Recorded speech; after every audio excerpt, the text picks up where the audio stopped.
Stakes are not just about making your characters miserable by inserting dramatic action or by hurting them in the worst way because you can't think of anything else to do with them. They are about making your character face choices and make decisions that come with consequences.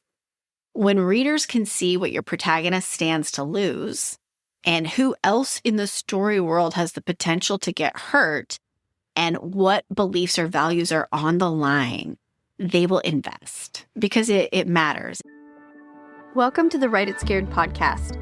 I'm your host, Stacy Fraser, a formerly repressed creative soul turned fiction writer, story editor, and author accelerator certified fiction book coach. At Write It Scared, we tell the truth about why writing a novel is so hard by acknowledging that most writers grapple with two stories: the one they want to put on the page to the best of their ability, and the often subconscious internal story that prevents them from doing it.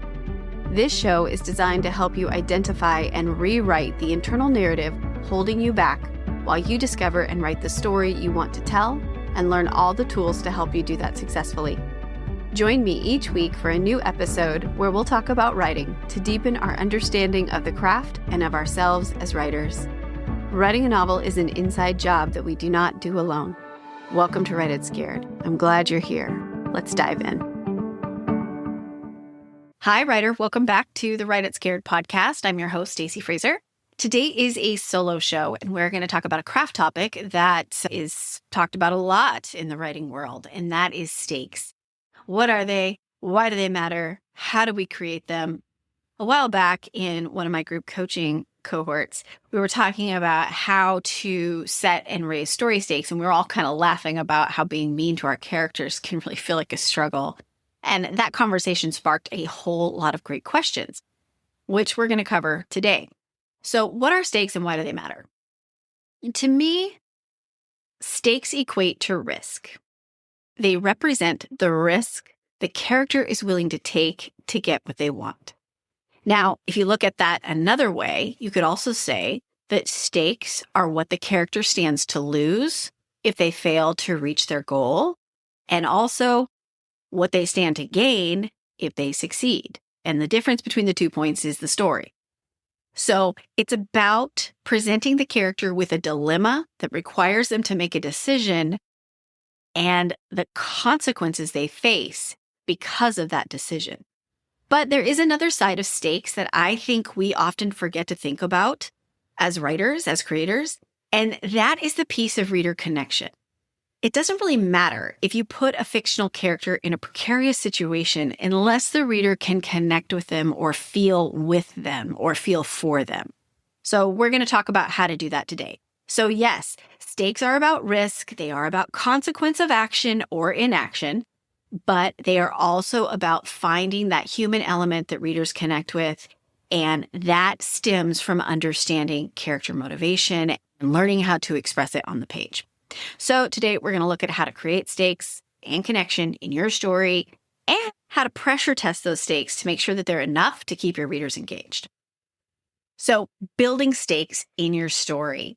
To me, the fastest way to discover and create stakes is to think about developing them in layers, starting with your character, then expanding into the story world, and then thinking about your reader and what it means to live this messy human life. And we're going to break each one down. Now, you could start anywhere you wanted to. You could start with the story world or the problem the world is facing and think about the stakes there. And then you could touch back into a character. Okay, who is the person that's going to go through this to solve the dilemma in the story world? So it doesn't really matter where you start. For me, my stories tend to start with character, not all, but most of the time. So for me, it makes sense to start with my characters, start thinking about what they value, think about the story world, and then move into the thematic stakes or the part about what it means to be a messy human. So these are the questions I would recommend you ask when you're thinking about stakes. So the character stakes are the personal stakes. It's what they stand to lose personally that they value by engaging with the problem. So things you want to ask: who's your main character and what kind of person are they? How do they feel about themselves? What do they value? and why. So who in their life do they value? What situations do they value? And then from there, as you're developing your story, ask what's their opening story goal and why does it matter to them? So at the end of the day, the question you want to come to by sifting through all of that character work is, what does the character personally risk losing by going after their story goal? Is it love, identity, reputation, sanity, safety, belonging, money, stability, or a combination of those things? And equally as important is, what do they risk losing by not going after their story goal? That's the other side of the coin. And what will they gain if they achieve their goal? And how does that factor into how they feel about themselves? That's another really important question. It kind of shows you the balance, the scales, right? So bottom line, if your character doesn't stand to lose something they value by facing the story problem, there's no story. If they could walk up to the story dilemma, whatever that may be, and they could say, no thanks, I don't want to play today, and it costs them nothing to do that, there's no story. You need to go back to the drawing board if either of those situations are the case.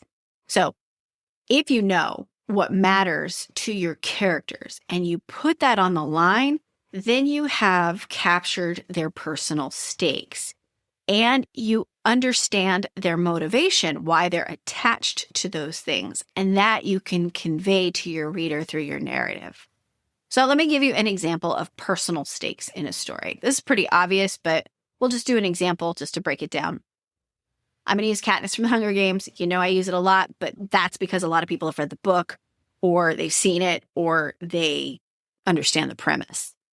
So Katniss is the provider for her family, and she loves her sister more than anything else in the world, so she's willing to risk her own life to save her sister by volunteering for the Hunger Games. But she also values independence and is wildly suspicious of everyone's motives. And she's thrust into a situation where she's going to have to work with others to survive, because if she doesn't, then her family could perish, right? So we have very concrete stakes, very high stakes. I mean, these are life and death, right? Her life is on the line. Her family's life is on the line. And then the other things that matter to her is her self-reliance, her ability to control her environment. All of these things are threatened. I mean, can you imagine Katniss going to the reaping and saying, nope, I think I'll just let this play out?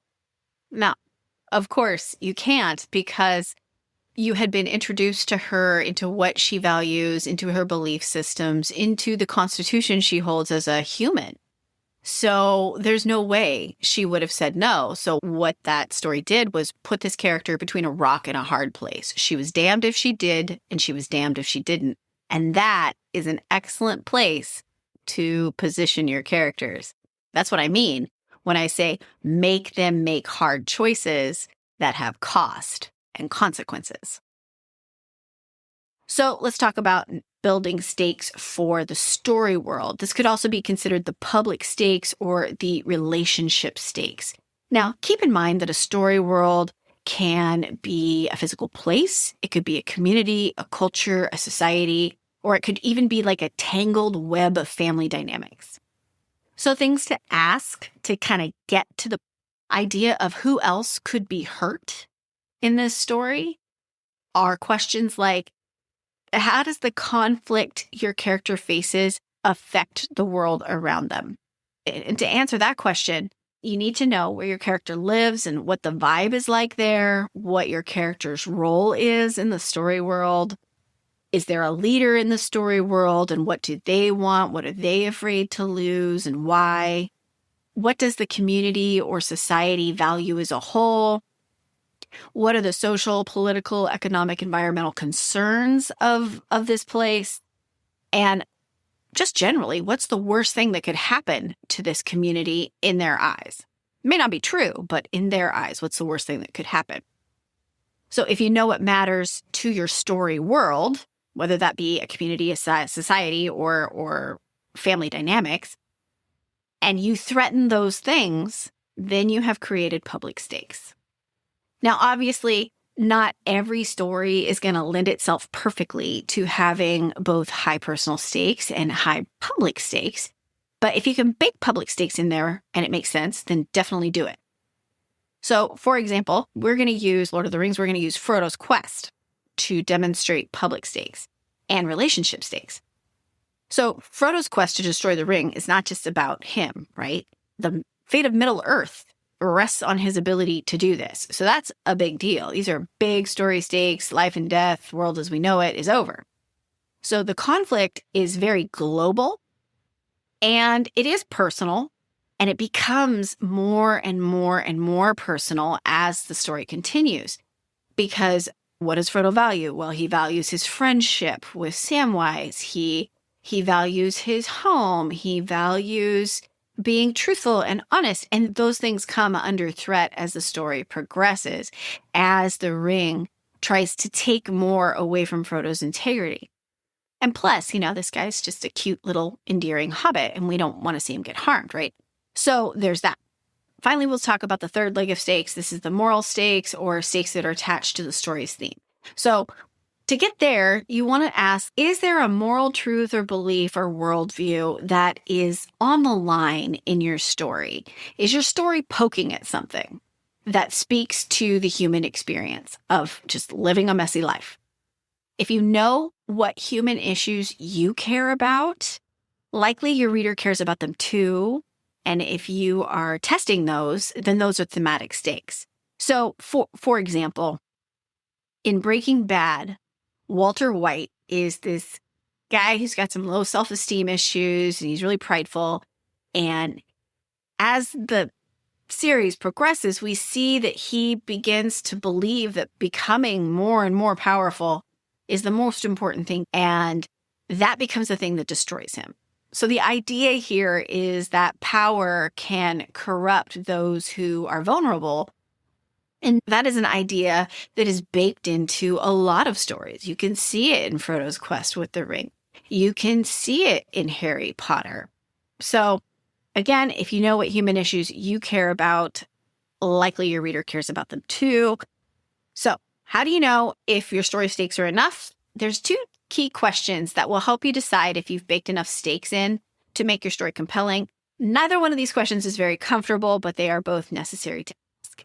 And you can ask them at any time in the writing process. So if you're starting to develop a premise for a story, but you haven't started writing yet, if you're in the middle of a draft and you feel like it's kind of flat, or if you're in revision and it's just like the air has been let out of the story, here's what I would suggest is first ask yourself, what happens if your character fails to get what they want? If the answer is nothing really, well, sorry, but that's not going to work. You need to dig deeper because we're not going to care. You either need to make the conflict matter more somehow, some way, by sharpening the personal stakes and the public stakes, or come up with something different altogether. And the inverse is true too. If your character can walk up to the dilemma and say, meh, no thanks, I don't want to play today, and it costs them nothing, then there is no story. So you've got to give them reasons to engage and make those reasons come with consequence. It can't be easy.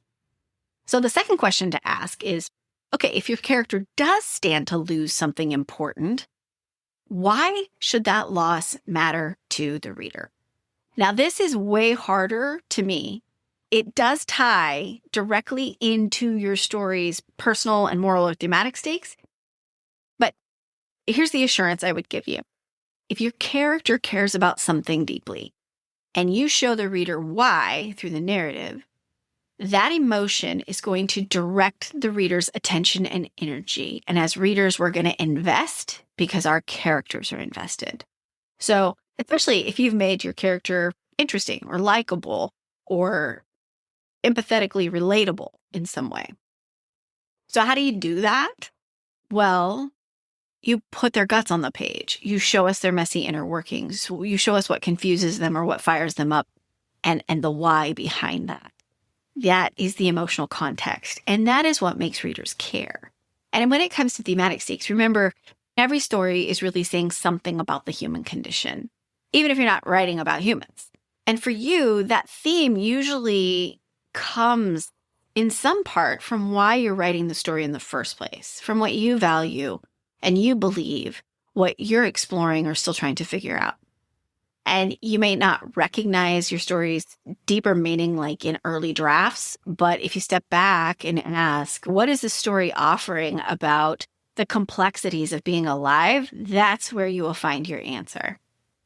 And sometimes you can't really see that until you're far along in the writing process. But tying into the moral or thematic stakes is an element of evoking connection with the reader. So, final thoughts here. Stakes are not just about making your characters miserable by inserting dramatic action or by hurting them in the worst way because you can't think of anything else to do with them. They are about making your character face choices and make decisions that come with consequences. When readers can see what your protagonist stands to lose and who else in the story world has the potential to get hurt and what beliefs or values are on the line, they will invest because it matters. It matters to the character. It's going to matter to them. So if a section of your novel feels flat, run the pressure test. What's the goal for the character? What happens if they fail? What action will they have to take? What will that cost them? And why will the reader care? And how does this choice that they make right here matter more than the last one they made? That's how you can continue to think, like, am I elevating my stakes? Am I increasing the tension by elevating the stakes in my story? So start by layering. Start with the personal, go to the world, and then take it to the thematic, or work backwards, whatever works for you. But get very specific about the consequences that characters will face and keep raising the price of admission for them staying in the story. If you do that, it's going to be pretty hard for your readers to look away.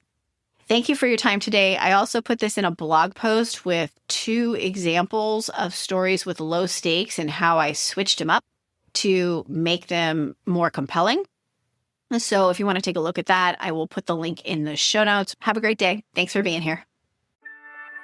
Thank you for listening to the Write It Scared podcast. If you enjoyed today's show, please make sure to hit the follow button so you never miss an episode. And please leave a review. Reviews help other writers like you find the voices and messages they need to hear to continue to write their stories. Let's lift each other up. Remember, you can be scared and still be unstoppable. I'll see you next week.